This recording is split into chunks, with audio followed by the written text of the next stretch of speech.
الكريم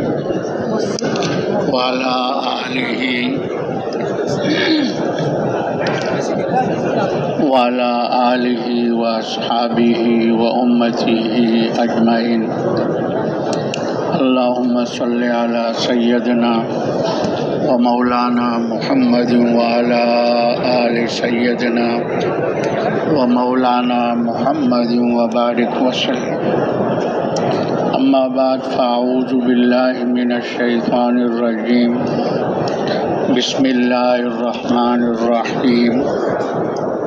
والعصر إن الإنسان لفي خسر إلا الذين آمنوا وعملوا الصالحات وتواصوا بالحق وتواصوا بالصبر.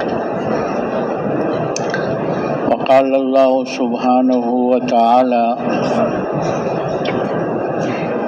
كنتم خير أمة أخرجت للناس تأمرون بالمعروف وتنهون عن المنكر وتؤمنون بالله. وقال النبي صلى الله عليه وسلم: بلغوا عني ولو آية. وقال النبي صلى الله عليه وسلم: لغدوة في سبيل الله أو روحة خير من الدنيا وما فيها، او كما قال علیہ الصلاۃ والسلام. قابل احترام بھائیوں، دوستوں، بزرگوں، اللہ رب العزت نے انسانوں اور جنات کی دنیا اور آخرت کی کامیابی کو اپنے پورے دین پر چلنے میں رکھی ہے. اللہ نے انسانوں کی کامیابی کو نہ ملک کے ساتھ جوڑا ہے، نہ مال کے ساتھ جوڑا ہے، اور نہ ہی دنیا کے اس پھیلے ہوئے ساز و سامان کے ساتھ جوڑا ہے، بلکہ اللہ رب العزت نے انسانوں کی دونوں جہانوں کی کامیابی کو اپنے پورے دین کے ساتھ جوڑا ہے.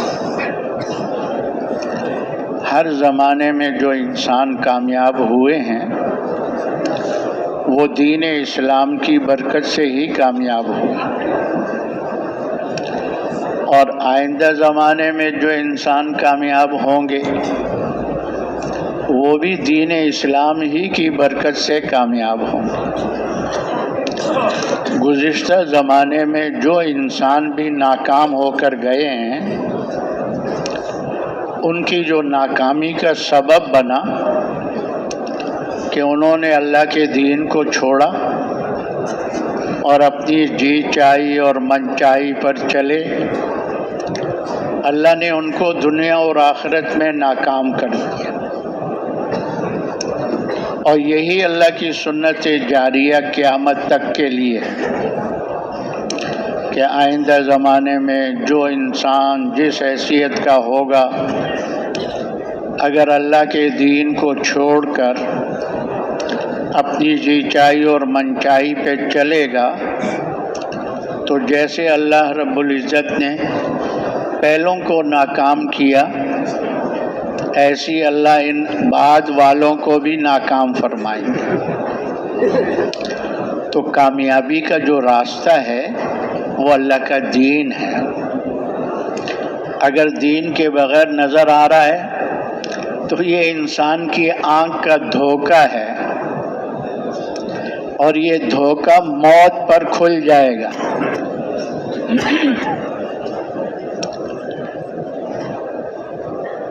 موت پر دھوکہ کھلے پھر کسی کے کام نہیں آئے گا، کیونکہ جس کی جو گھڑی آتی ہے نا، اسی گھڑی میں اس کو دنیا سے آخرت کی طرف منتقل ہونا ہوتا ہے. وہ گھڑی آگے پیچھے نہیں ہوتی. انسان جو دنیا میں آیا ہے نا، اب یہ مر کر ختم نہیں ہوگا، بلکہ اس انسان کا ایک عالم سے دوسرے عالم میں انتقال ہوتا چلا جائے گا۔ کسی کے مرنے پر ہم کیا کہتے ہیں کہ فلاں انتقال کر گیا، کہ دنیا کی جو زندگی تھی وہ ختم ہو گئی، اب عالم برزخ کی زندگی، قبر کی زندگی شروع ہو گئی ہے۔ جیسے عالم ارواح میں تھا، وہاں سے ماں کے پیٹ میں آیا، منتقل ہوا، پھر آسمان و زمین کے پیٹ میں منتقل ہوا، پھر زمین کے پیٹ میں قبر میں منتقل ہوگا، پھر حشر کے میدان میں انتقال انتقال انتقال، پھر پل صراط پر۔ اس کے بعد دو ٹھکانے ہیں انسان کے، ایک کو اللہ نے جنت بتائی ہے اور ایک کو اللہ نے جہنم بتائی ہے۔ یہ دو ٹھکانے انسان کے رہنے کے ہوں گے۔ تو موت پر انسان پر دھوکہ کھلے کہ ملک میں کامیابی نہیں، مال میں کامیابی نہیں، چیزوں میں کامیابی نہیں، اب اس کے ہاتھ سے وقت نکل چکا ہے۔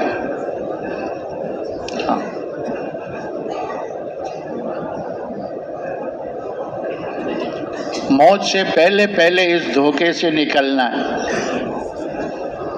کہ کامیابی ملک میں نہیں ہے، مال میں نہیں ہے، چیزوں سامان میں نہیں ہے، کامیابی اللہ کے حکموں کو پیارے نبی کے طریقے سے پورا کرنے میں ہے۔ تو جب آدمی موت سے پہلے پہلے اس دھوکے سے نکلے گا تو اپنی اصلاح کر لے گا۔ جو اپنا معاملہ اللہ سے بگاڑ کے رکھا ہے وہ اللہ پاک سے اپنے معاملے کو سیدھا کر لے گا، اس کی نافرمانی کو چھوڑ کر اس کی فرما برداری کرے گا۔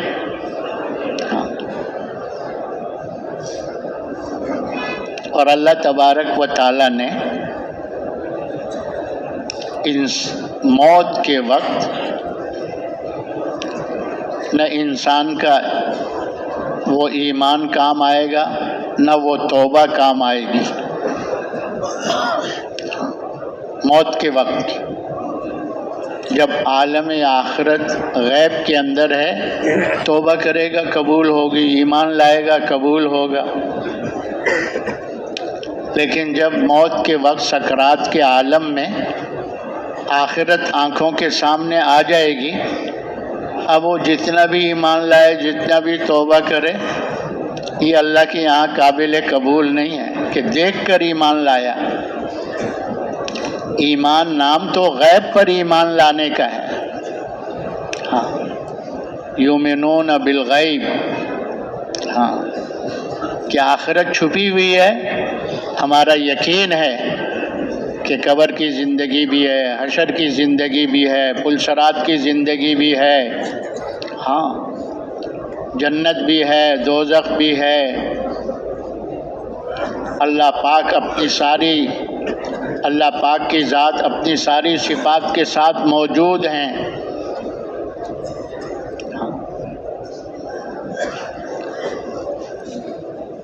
کیونکہ موت کے وقت یہ جو دنیا ہے نا، یہ غیب میں چلی جائے گی۔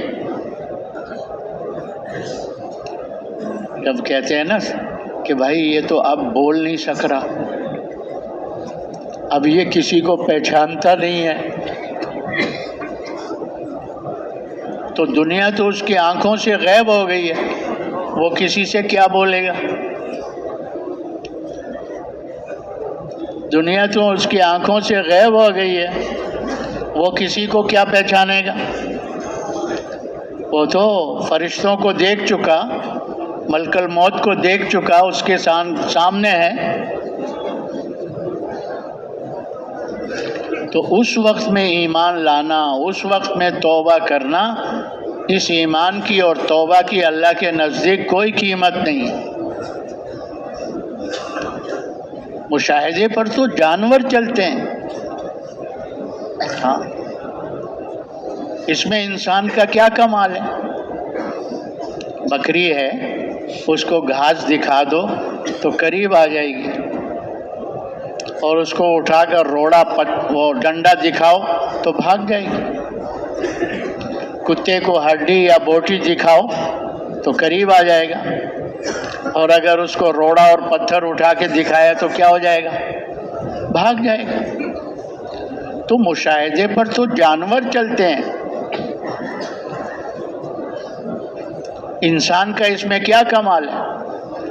انسان کو تو اللہ نے ساری مخلوقات میں سے اشرف اور افضل مخلوق بنایا ہے۔ کیوں؟ کہ اللہ نے اس کو عقل اور فہم عطا فرمائی ہے، اس کی وجہ سے یہ ساری مخلوقات پر فوقیت رکھتا ہے۔ عقل و سمجھ دی اللہ نے۔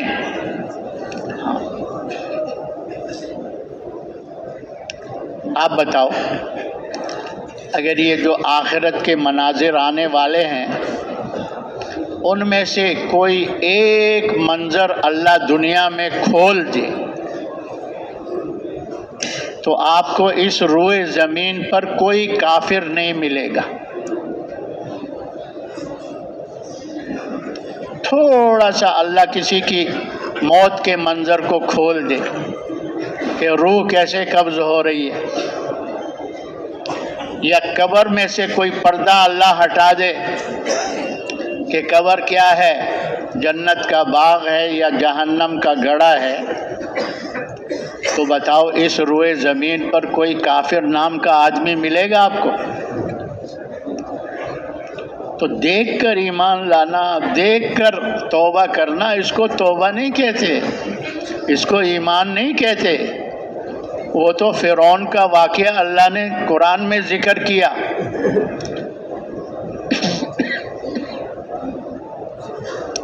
جب اس کو بحر کلثم میں ڈبکی لگی نا، پانی نے نیچے کھینچا اور پھر چھوڑا، تو اس کا جب سر باہر آیا تو کہنے لگا آمنت انہ لا الہ الا اللہ، آمنت برب بنو اسرائیل، آمنت برب موسیٰ و ہارون۔ تو اللہ پاک کی طرف سے کیا جواب آیا؟ ابھی تو ایمان کی بات کر رہا ہے کہ میں ایمان لایا، اتنا وقت تجھے سمجھایا، تیری سمجھ میں بات نہیں آئی۔ اب جو اسرائیل کو دیکھ لیا تو آمن تو کرتا ہے، اب تو تجھے ہم عبرت کا انجام بنائیں گے۔ تو پہلی قوموں پر بھی یہ دھوکہ موت پر کھلا، اور پھر وہ روئے چلائے، لیکن ان کا رونا چلانا ان کے کام نہیں آیا۔ یہاں تک کہا یا اللہ بس اب ہم نے دیکھ لیا، اب ہمیں تھوڑی سی مہلت دے دے کہ ہم کوئی نیک عمل کر لیں تاکہ آخرت میں ہمارے کام آ جائے۔ تو اللہ کی طرف سے کیا جواب آیا؟ ارے اتنا وقت دیا تھا، اس میں کچھ نہیں کیا، تو گھڑی دو گھڑی میں تم کیا کر لو گے؟ ہاں،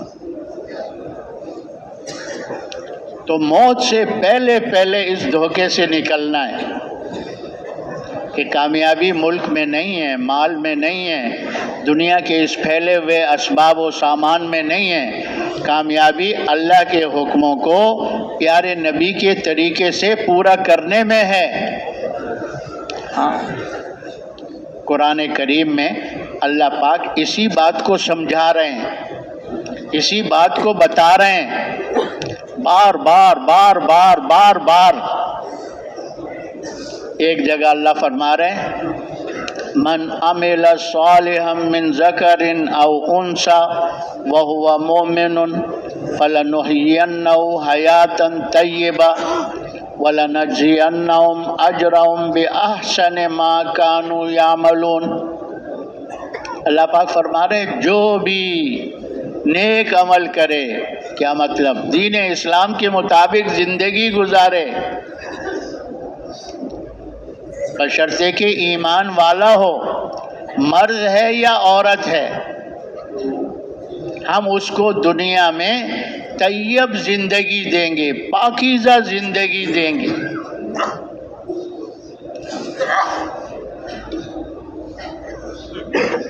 علماء اکرام فرماتے ہیں اس طیب کے لفظ میں اللہ نے وہ سب کچھ بیان کر دیا جو انسان دنیا میں چاہتا ہے۔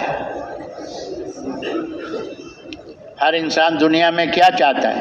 مجھے عزت مل جائے، ذلت سے بچ جاؤں، مجھے چین سکون کی زندگی مل جائے، پریشانی اور بے سکونی سے میری حفاظت ہو جائے، مجھے راحت مل جائے، مجھے عافیت کی زندگی مل جائے۔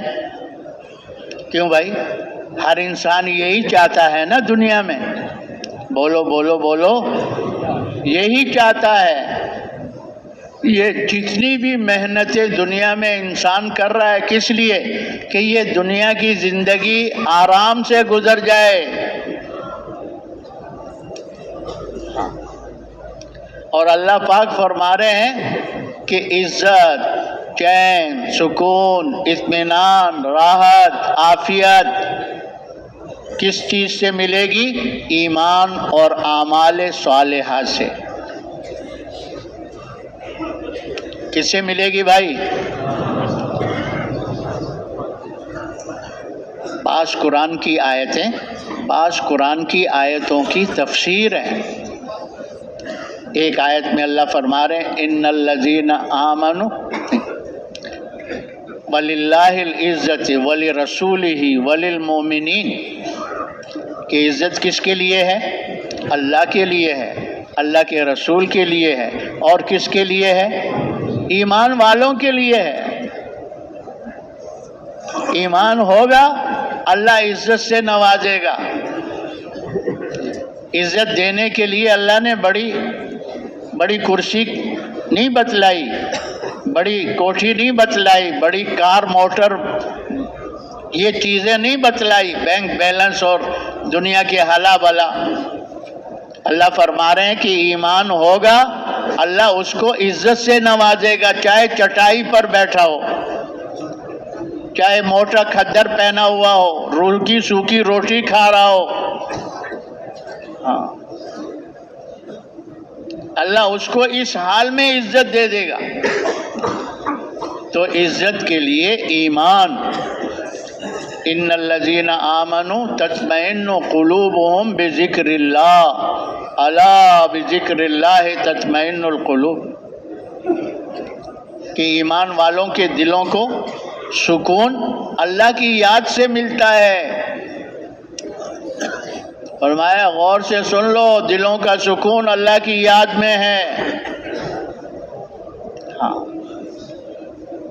جو دل اللہ کی یاد میں ہے اس دل میں اللہ پاک سکون، اطمینان، راحت رکھتے ہیں۔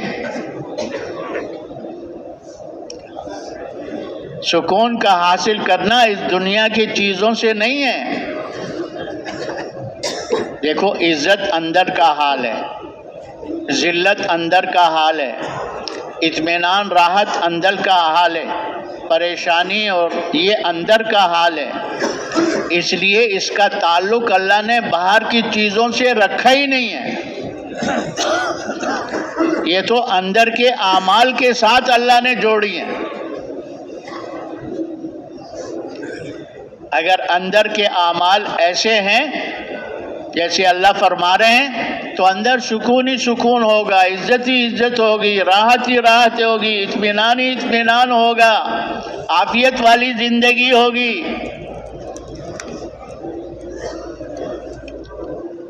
اور اگر اندر کا حال بگڑا ہوا تو اللہ فرما رہے ہیں من اعرض عن ذکری فإن له معیشۃ ضنکا، کہ ہمارے ذکر سے اعراض کرتا ہے، ذکر سے مراد اللہ کی یاد، اور یہ اللہ کے احکامات اللہ کی یاد کے لیے اللہ نے دیے ہیں، ان کو چھوڑتا ہے تو اللہ فرماتے ہیں میں اس کی دنیا کی زندگی کو تنگ کر دیتا ہوں۔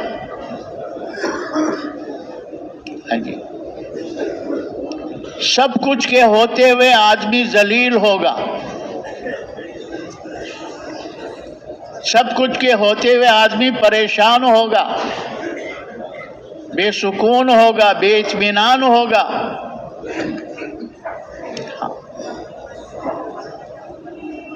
تو اللہ پاک نے بتا دیا کہ کامیابی کا جو راستہ ہے اللہ کا دین ہے، دنیا میں بھی اور آخرت میں بھی۔ اللہ فرما رہے ہیں کہ بڑے بڑے انعامات دیے جائیں گے، وہ انعامات موت سے شروع ہو جائیں گے۔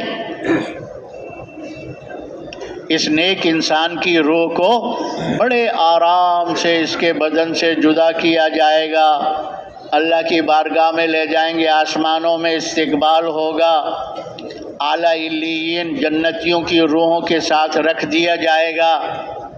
یہاں رشتہ دار اس کو غسل دیں گے، کفن پہنائیں گے اور لے کر چلیں گے۔ فرشتے پہلے ہی غسل دے کر جنت کا کفن پہنا دیں گے، پھر جب قبر میں اتاریں گے تو قبر کہے گا تیرا آنا مبارک ہو، اور وہ جنت اتنی اللہ پاک کھول دیں گے اس کے لیے کہ جتنی اس مردے کی نگاہ کام کرے گی، منتہائے نظر تک قبر کھل جائے گی، اور اس کی قبر کو اللہ جنت کا باغ بنا دیں گے۔ جنت کی کھڑکی کھلے گی، خوشبوئیں ہوائیں اس کو وہاں قبر میں پہنچتی رہیں گی، اور جب قبر سے اٹھائیں گے تو چہرہ 14ویں چاند سے زیادہ چمکدار ہوگا۔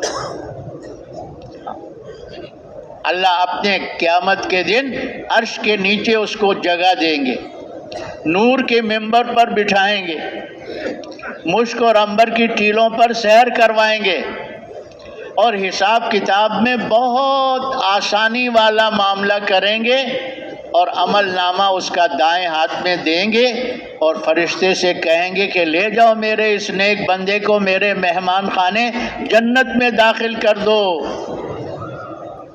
اور فرشتے لے کر چلیں گے۔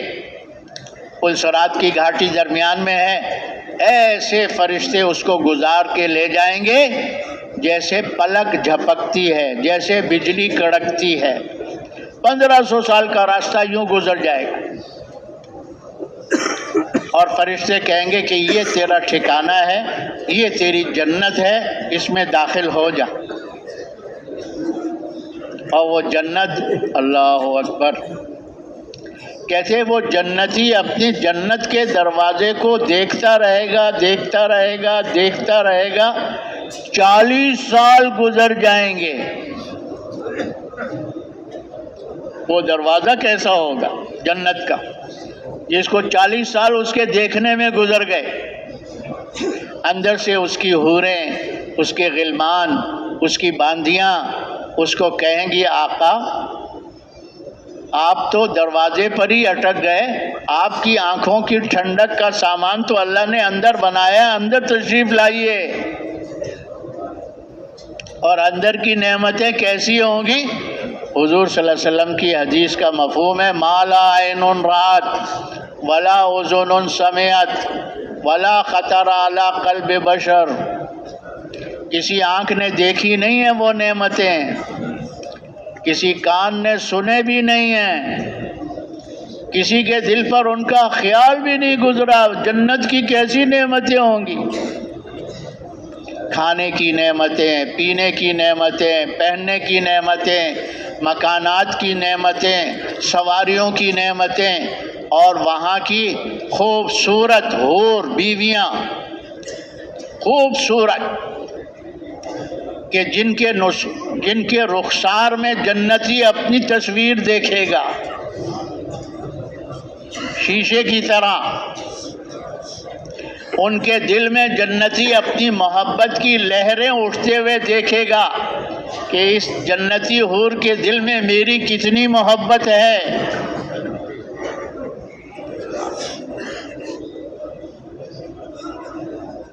تو یہ انسان کا ٹھکانہ رہنے کا ہے، اور جس نے یہاں پر اپنی زندگی کو بگاڑا تو دنیا کی تنگی تو ہوگی، ہاں سب کچھ کے ہوتے ہوئے پریشان تو ہوگا، لیکن یہ موت پر تنگی اور بڑھ جائے گی، تڑپا تڑپا کے روح کو نکالا جائے گا۔ کہتے ہیں اتنی تکلیف ہوتی ہے روح نکلتے وقت جیسے ایک زندہ چڑیا کو سلاخ میں پرو کر اور اس کو آگ پر بھونا جائے، اس جان کو کتنی تکلیف ہوگی۔ کہتے ہیں اس وقت روح نکلنے وقت اتنی تکلیف ہوگی اس کو۔ یہ ایک آتا ہے کہ 1000 وار جسم پر تلوار کے وار کیے جائیں کہ جسم 1000 وار سے تو چھنی چھنی ہو جائے گا، اتنی تکلیف ہوگی اس کو روح نکالتے وقت۔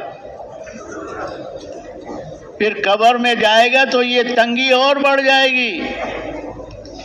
کہتے ہیں قبر جو ہے وہ کہے گا بدبخت کیوں آ گیا، جتنے لوگ مجھ پر چلتے تھے ان سب میں تو مجھے ناپسند تھا، آج میرے پیٹ میں آیا ہے نا تو میرے سلوک کو دیکھ لے گا۔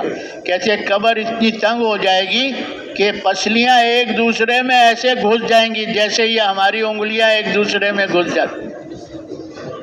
99 اژدہا اس پر قبر میں مسلط ہو جائیں گے۔ جی ہاں، ایسے انسان کی قبر کو اللہ جہنم کا گڑھا بنا دیں گے۔ جہنم کی کھڑکی کھلے گی، وہاں کی بدبو سڑان اس کو قبر میں پہنچتی رہے گی، اور جب قبر سے اللہ اٹھائیں گے سیاہ چہرہ ہوگا، ہائے افسوس ہے شرمندگی کے نعرے لگا رہا ہوگا، اور سورج کے نیچے قیامت کے دن اللہ اس کو کھڑا کر دیں گے۔ سورج سر کے اوپر ہوگا، سوا نیزے پر، اور اپنے گناہوں کے بقدر اپنے پسینے میں ڈوبا ہوا ہوگا، اور اللہ حساب کتاب میں سختی کر کے اس کے سینے کو چیر کر اس کے بائیں ہاتھ کو پیٹھ کے پیچھے سے نکال کر اس کی کتاب کو اس پر لاد دیں گے، اور فرشتے سے کہیں گے کھینچو اس بدبخت کو، پھینک دو میرے جیل خانے جہنم کے اندر۔ فرشتے جو ہے پل صراط پر منہ کے بل گھسیٹتے ہوئے لے جائیں گے، ٹکڑے ٹکڑے ہو کر جہنم کی وادی میں پہنچ جائے گا۔ جہنم کیا ہے؟ جیسے جنت اللہ کا مہمان خانہ ہے، جہنم اللہ کا جیل خانہ ہے نافرمانوں کے لیے۔ اور جیسے جنت کی نعمتوں کا آدمی دنیا میں تصور نہیں کر سکتا، ایسی جہنم کی تکلیفوں کا بھی دنیا میں انسان تصور بھی نہیں کر سکتا۔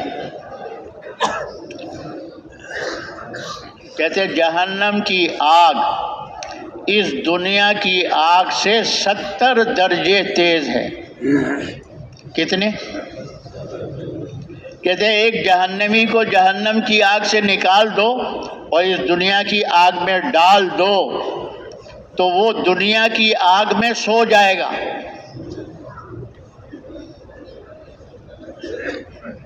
کوئی ایک انگارہ اپنے ہاتھ پر برداشت کر سکتا ہے؟ بولو بولو، ایک چنگاری نہیں برداشت کر سکتا، وہ جہنمی اس دنیا کی آگ میں سو جائے گا۔ وہ کتنی سخت آگ ہوگی،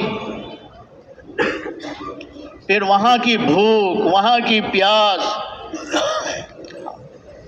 کہتے ساری مخلوقات کی بھوک اور پیاس کو جمع کرو، ایک جہنمی کی بھوک اور پیاس کا مقابلہ نہیں کر سکتے۔ بتاؤ،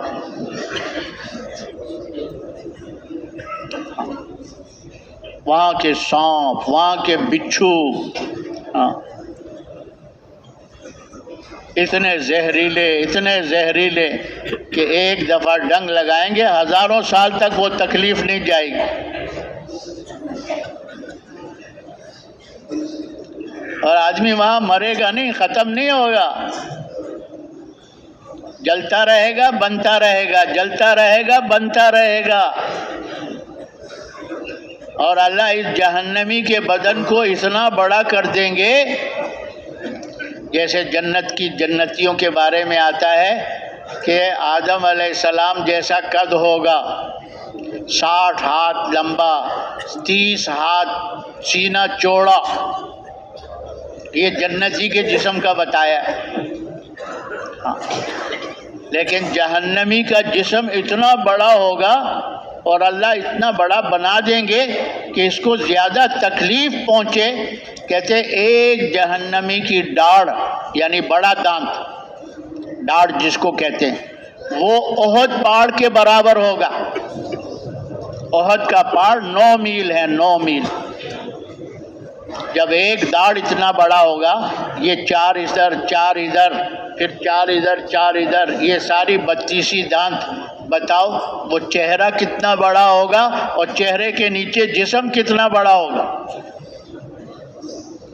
اور جلتا رہے گا، ہاں ختم نہیں ہوگا۔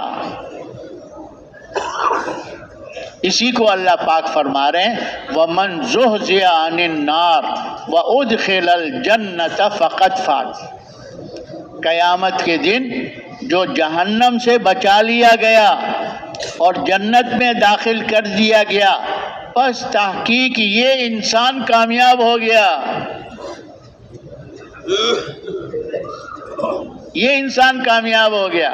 آج دنیا میں نعرے لگ رہے ہیں نا، میں کامیاب میں کامیاب میں کامیاب، وہ تو کل پتہ چلے گا بھائی کون کامیاب کون ناکام، ہاں کون گھوڑے پر سوار کون گدھے پر سوار، کل پتہ چلے گا وہاں۔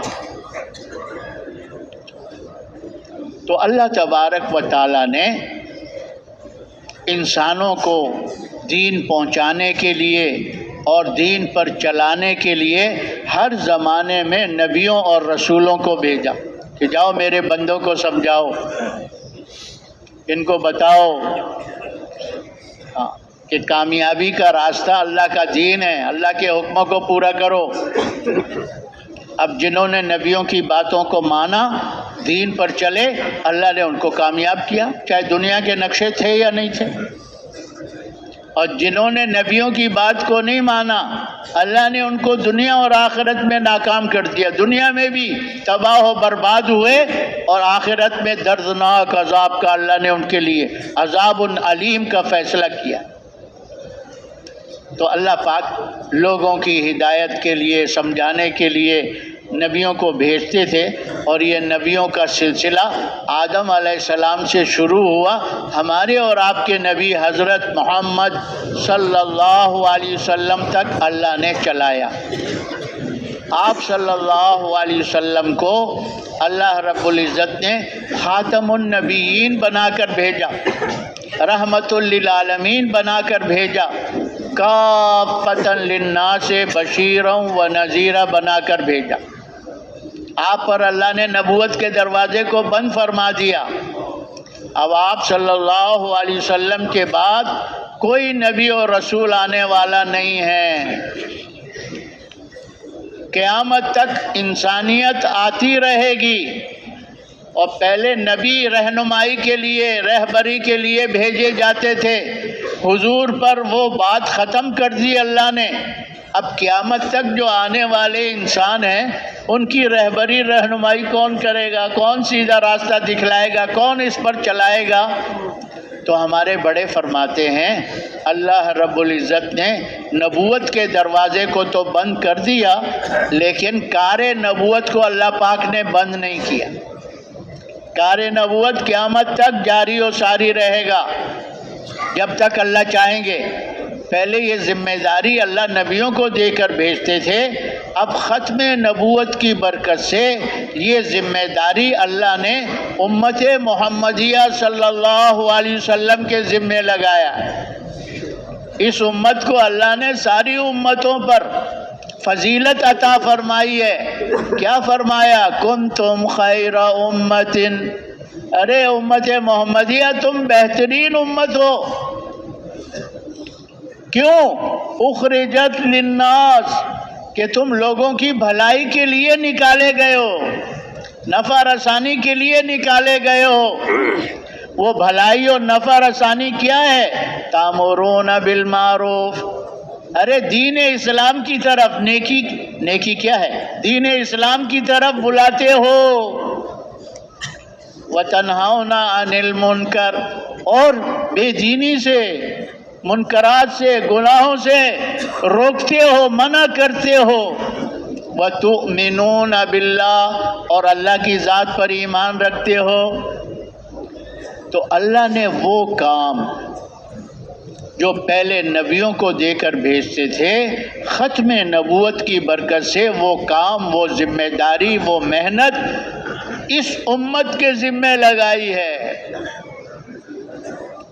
اس امت کو اللہ پاک نے دین بھی عطا فرما دیا اور دین کی محنت بھی عطا فرما دی کہ خود بھی پورے دین پر چلو اور اس پورے دین کو پوری دنیا میں پہنچاؤ۔ ہاں، تو حضور صلی اللہ علیہ وسلم نے حضرات صحابہ اکرام کو اسی پر تیار کیا تھا کہ ان کو دین جو نازل ہو رہا تھا وہ بھی سکھا رہے تھے اور ان کو کہہ رہے تھے کہ خود چلتے ہوئے اس دین کو دوسروں تک پہنچاؤ۔ تو حضرات صحابہ اکرام دین کو لے کر دنیا میں پہنچے، دنیا کی قوموں تک پہنچے، علاقوں تک پہنچے، ملکوں تک پہنچے اور یہ اللہ کا پیغام اللہ کے بندوں تک پہنچایا۔ آج جو ہم پوری دنیا میں ہمیں مسلمان ملتے ہیں، انہی پاک ہستیوں کی محنت کا نتیجہ ہے۔ کیوں بھائی؟ ہمارے باپ دادا نے دین سیکھنے کے لیے کوئی مکہ مدینہ گیا تھا؟ بولو بولو۔ مکہ مدینہ والے ہمارے ملکوں میں آئے ہیں، پوری دنیا میں گئے ہیں، اللہ کا دین پہنچایا ہے۔ ہاں، تو ہمارے بڑے فرماتے ہیں مسلمان جب دین پر تھا اور دین کی محنت کو لے کے چل رہا تھا تو اللہ پاک لوگوں کو جہالت سے نکال رہے تھے ہدایت کی طرف، اور اندھیروں سے نور ہدایت کی طرف نکل رہے تھے اور گمراہی سے ہدایت پر آ رہے تھے، بے دینی سے دین پر آ رہے تھے۔ کہتے جب سے امت نے اس محنت کو چھوڑا ہے تو دوسروں تک تو دین پہنچانا دور کی بات ہے، مسلمان دین سے رہ گئے میرے بھائی۔ آبادیوں کی آبادیاں دین سے خالی ہو گئی۔ جہاں مسلمانوں نے 800 سال اسلامی حکومت چلائی تھی اور اس ملک میں 100% مسلمان تھے، اب پتہ کریں تو وہاں 10% بھی مسلمان نہیں ملتے، وہ 90% کہاں گئے اور کیوں گئے؟ کہ مسلمان امت نے اپنی ذمہ داری کو، اپنے کام کو چھوڑ دیا۔ حضور فرما رہے ہیں بلغوا عنی ولو آیا، کہ میری طرف سے تمہیں ایک بات بھی پہنچی ہو اس کو پہنچاؤ آگے۔ آج تو مسلمان اپنے بیوی بچوں کو نہیں پہنچا رہا، اپنے محلے والوں کو نہیں پہنچا رہا، اپنے شہر والوں کو نہیں پہنچا رہا، اپنے صوبے والوں کو، اپنے ملک والوں کو نہیں پہنچا رہا، پوری دنیا میں پہنچانے کا جو اس کے ذمے ہے اس کا کیا ہی کہنا۔ کیوں کہ مسلمان جو ہے وہ اپنی زندگی کے مقصد کو بھول گیا ہے، کھانا کمانا، بیوی بچوں کو پالنا، اسی کو کام بنا لیا۔ یہ مسلمان کی زندگی کا مقصد نہیں ہے کھانا کمانا، بیوی بچوں کو پالنا، یہ ضرورت ہے۔ مسلمان کی زندگی کا مقصد کیا ہے؟ دعوت اللہ، لوگوں کو اللہ کی طرف بلانا، اللہ کی طرف بلانا، اللہ کے دین کی طرف بلانا۔ دعوت اللہ، خروج فی سبیل اللہ، اللہ کے راستے میں نکلنا دیر اور دور کے لیے، لِإِعْلَاءِ کلمۃ اللہ فی العالم، تاکہ اللہ کا دین ساری دنیا میں پہنچے، اللہ کا کلمہ ساری دنیا میں بلند ہو۔ یہ مسلمان کی زندگی کا مقصد۔ 2 صدیاں گزر گئیں امت سے یہ کام چھوٹے ہوئے۔ امت کے حساب سے انفرادی طور پر اللہ والے بزرگان دین علماء کرام لگے رہے کہ دین محفوظ رہا اور ہم تک پہنچتا رہا، لیکن امت بنے کے ساتھ یہ جو کام تھا یہ امت سے چھوٹ گیا تھا۔ اللہ نے پھر اس کو شروع کر دیا ہے، پوری دنیا سے سارے مسلمان ماشاءاللہ اس میں فکر مند ہو رہے ہیں، وہ کام کر رہے ہیں پوری امت بنے کے ساتھ، کیونکہ اللہ کی مدد کسی قوم کے ساتھ نہیں ہے، امت کے ساتھ ہے، امت کے ساتھ۔ تو یہ جو تبلیغ کی محنت ہو رہی ہے، 4 مہینے لگاؤ، چلہ لگاؤ، سال لگاؤ، 7 مہینے لگاؤ، یہ مقام پر جا کر یہ کیا ہے کہ اپنے مقصد پر آ جائیں، تاجر بن کر نہ چلیں، دکاندار، کارخانے دار، زمیندار بن کر اپنی زندگی کو نہ لگائیں، اپنے آپ کو مسلمان حضور کا امتی سمجھ کر اس محنت کو مقصد بنا کر کریں۔ تو 4 مہینے کا کام نہیں ہے، یہ کام ہماری زندگی کا مقصد ہے۔ اس لیے ہمارے بڑے فرماتے ہیں کرتے کرتے مرنا ہے اور مرتے مرتے کرنا ہے۔ کون کون تیار ہے؟ واہ واہ واہ واہ واہ واہ، اللہ بہت ہی قبول فرمائے۔ دیکھو ہمارے بڑے کہتے ہیں اس کام کا پہلا قدم 4 مہینے ہیں۔ جو 4 مہینے لگائے گا اس نے پہلا قدم اٹھا لیا، پھر اللہ دوسرے قدم کی توفیق دیں گے کہ پھر 7 مہینے ملکوں کے لیے، اندرون پیدل کے لیے، ہر سال 4 مہینے کے لیے اللہ دوسرا قدم اٹھانے کی توفیق عطا فرمائیں گے۔ جس نے پہلا قدم ہی نہیں اٹھایا تو اس کو دوسرے قدم اٹھانے کے لیے کیسے آئے؟ کہ بھائی تو 4 مہینے اس کام کا پہلا قدم ہے۔ اب اس مجمع میں سے کہہ رہے ہیں ہمارا تو چلہ پورا ہو گیا، ہم جا رہے ہیں واپس، کیا آئندہ سال دیکھیں گے؟ کیوں بھائی آئندہ سال کسی کو معلوم ہے؟ بولو بولو بولو، ایگریمنٹ کر کے آئے ہم لوگ، نہ کل کی خبر نہ پل کی خبر۔ اس لیے اسی کو موقع سمجھیں، چلہ پورا ہو گیا ہے، 2 چلے رہ گئے اور ایک درمیان والے چلے میں کچھ دن خدمت ہو جائے گی، ایک چھٹی، ایک بڑی تشکیل ہوگی اور 4 مہینے پورے ہو جائیں گے اور پھر انشاءاللہ پوری دنیا میں جائیں گے اور اللہ مرتے مرتے کرنے کی توفیق دے گا اور کرتے کرتے اللہ پاک ہمیں موت عطا فرمائے گا۔ ہاں تو اس کے لیے بتاؤ اس مجمع میں سے کہ میں انشاءاللہ آیا چلے کے لیے یا کم و بیش اوقات کے لیے، لیکن 4 مہینے پورے کر کے جاؤں گا۔ کھڑے ہو کے ہاتھ نہیں چلتے، پیر چلتے ہیں۔ 4 مہینے پورے کر کے جائیں گے، اس سے پہلے نہیں جائیں گے انشاءاللہ۔ تشریف رکھو تشریف رکھو تشریف رکھو، اللہ آپ کو جزائے خیر دے۔ اور دیکھو 4 مہینے میں اپنے اوقات کو اس طرح لگانا ہے کہ اللہ پاک ہمیں اپنے کام کے لیے قبول فرما لے۔ یہ کام قابلیت کا نہیں ہے، یہ کام قبولیت کا ہے۔ جب اللہ قبول کر لیں گے نا تو قابلیت بھی پیدا فرما دیں گے۔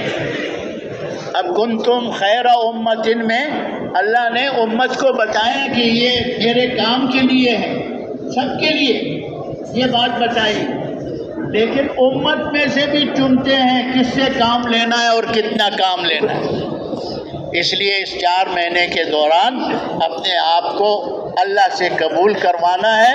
قبول ہو گئے اللہ قابلیت بھی پیدا کر دے گا اور اللہ ہمیں عالم کی ہدایت کا ذریعہ بھی بنائے گا۔ تو مانگیں گے نا بھائی اللہ سے، صرف اپنے لیے مانگیں گے؟ پوری امت کے لیے مانگیں گے کہ اللہ پوری امت کو اپنے کام کے لیے قبول فرما لے، کھڑا فرما دے اور عالم کی ہدایت کا ذریعہ بنا دے۔ ابھی جن کا وضو نہیں ہے جلدی سے جا کے وضو کر لیں، جن کا وضو ہے وہ صفوں میں بیٹھ جائیں، یہ دری والی جگہ چھوڑ دیں، پیچھے ہو جائیں، دری والی جگہ چھوڑ دیں، پیچھے صفوں میں بیٹھ جائیں اور دعاؤں میں لگ جائیں۔